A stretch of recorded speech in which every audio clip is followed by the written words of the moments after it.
London did not burn, it did not drown, it did not fall to an invading army. In December 1952, the greatest city on Earth simply vanished. For centuries, Londoners had lived in a symbiotic, almost romantic embrace with the mist. They called it the London Particular. It was the yellow-grey veil that rolled off the Thames, the atmospheric backdrop of Victorian novels, a part of the city's very DNA. But on the morning of Friday, December 5th, that identity turned predatory. What began as a familiar chill would, within hours, transform into a 5-day death sentence for 12,000 people. This wasn't just weather, it was a chemical execution. To understand the horror of those 5 days, you have to understand the desperation of the city. Britain in 1952 was a nation exhausted by war, buried in debt, and shivering through a bitter cold snap. To pay off its massive debts, the government was exporting its highest quality, low-sulfur coal to foreign markets. What was left for the people of London was a byproduct known as nutty slack, a cheap, brown, sulfur-rich sludge that produced a disproportionate amount of thick, acrid smoke. As the temperatures plummeted, millions of Londoners stoked their fires with this toxic dust, desperate for warmth. They didn't know they were fueling their own funeral pyres. High above the city, a rare meteorological phenomenon called an anticyclone was settling into place. It created a temperature inversion, a massive, invisible lid of warm air that pressed down on the cold, moist air of the Thames Valley. Normally, smoke rises and disperses, but under this lid, there was nowhere for the emissions to go. The smoke from millions of chimneys, the sulfur from 40 coal-fired power stations, and the oily exhaust from the city's newly minted fleet of diesel buses hit that ceiling and bounced back toward the pavement. By Friday afternoon, the pea super had arrived, but this one was different. It didn't just obscure the view, it had a weight to it. It was a dense, greasy aerosol of soot and acid. Pedestrians began to notice a metallic, bitter taste on their tongues. Their eyes began to sting. By nightfall, visibility didn't just drop, it ceased to exist. In the Isle of Dogs, residents reported that they could not see their own feet while standing on the sidewalk. Street lamps became nothing more than blurred halos, casting no light on the ground. The city's infrastructure began to collapse with a terrifying, muffled quiet. Buses stopped running because drivers couldn't find the curb. Taxis were abandoned in the middle of the road. On the Thames, boats were moored blindly, their crews unable to see the water they floated on.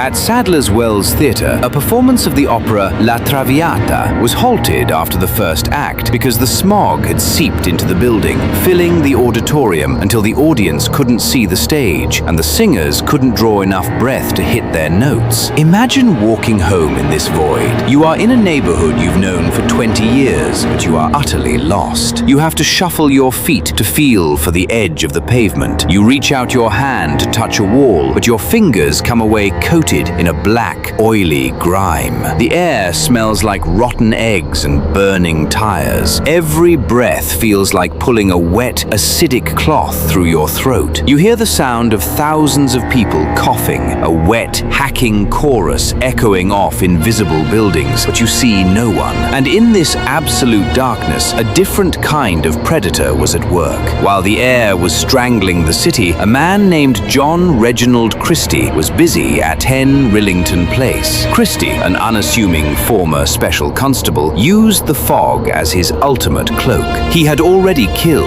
and he was preparing to kill again. The smog provided the perfect environment for a serial killer. The police were paralyzed, the victims were disoriented, and the very air was a weapon of incapacitation. Christie would lure women into his flat, often promising them a special mixture to cure the bronchitis they were developing from the air. In reality, it was coal gas, the same poison filling the streets, used to render them unconscious before he took their lives. By the second day, Saturday, the smog was no longer a weather event. It was a biological crisis.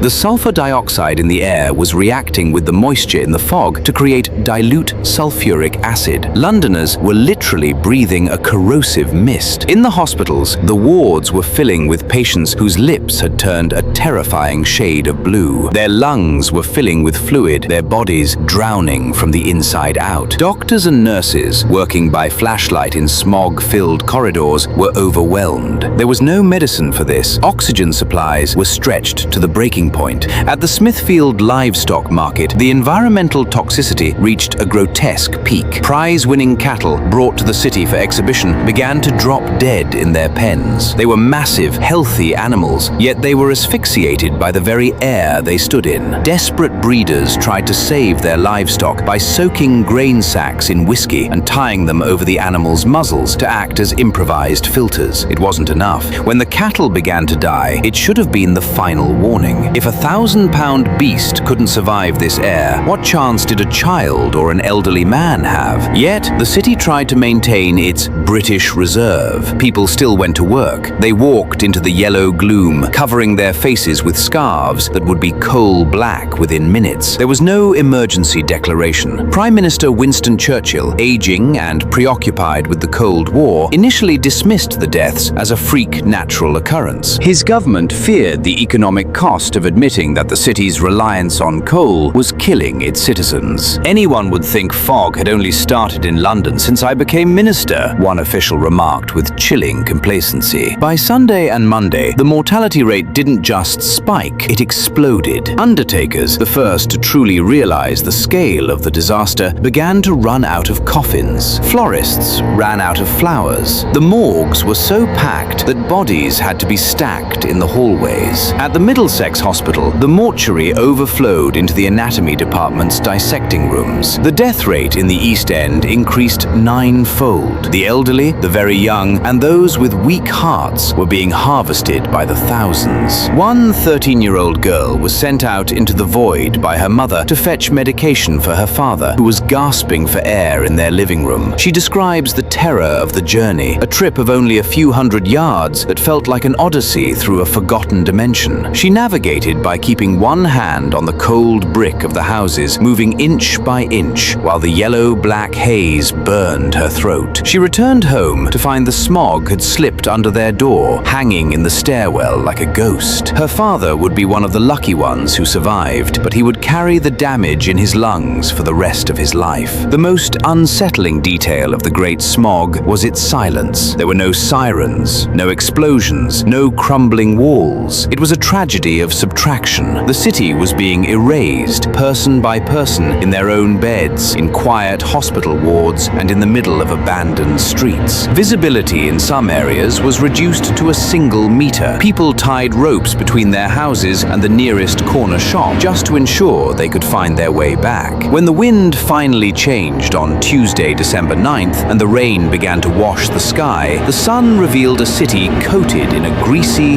acidic soot. But the horror didn't end with the lifting of the fog. People continued to die for weeks. The damage done to their respiratory systems led to a massive wave of pneumonia and bronchitis that lasted well into the spring of 1953. The official government report at the time claimed 4,000 people had died. It was a lie, a statistical manipulation designed to avoid political fallout. The government blamed the remaining deaths on a flu epidemic that modern research has proven never existed. Later studies, using more accurate epidemiological models, revealed the true toll. 12,000 Londoners were killed by those 5 days of air. That is more than the number of people killed in many of the most famous battles of the Second World War. The political aftermath was a slow, reluctant awakening. It took 4 years of pressure from gadfly MPs like Norman Dodds and the scathing findings of the Beaver Committee to force the passage of the Clean Air Act of 1956. It was a landmark piece of legislation that finally challenged the muck is money mentality of the Industrial Revolution. It mandated smoke-free zones, provided grants for people to convert their fireplaces to gas or electricity, and moved power stations out of the heart of the city. But for those who lived through it, the memory of the Great Smog remains a chilling reminder of how quickly the world we trust can turn against us. It was a moment when the very act of survival, keeping warm in a cold winter, became an act of self-destruction. Today, we look at the invisible pollutants of the 21st century, the nitrogen oxides and the microparticulates, and we think we are safe because the air isn't yellow and doesn't taste like metal. But the lesson of December 1952 is that visibility is a luxury. The 12,000 who died in the Great Smog were killed by a combination of ordinary life and extraordinary neglect. They died because a city chose warmth over sight and industrial progress over the simple, fundamental right to breathe.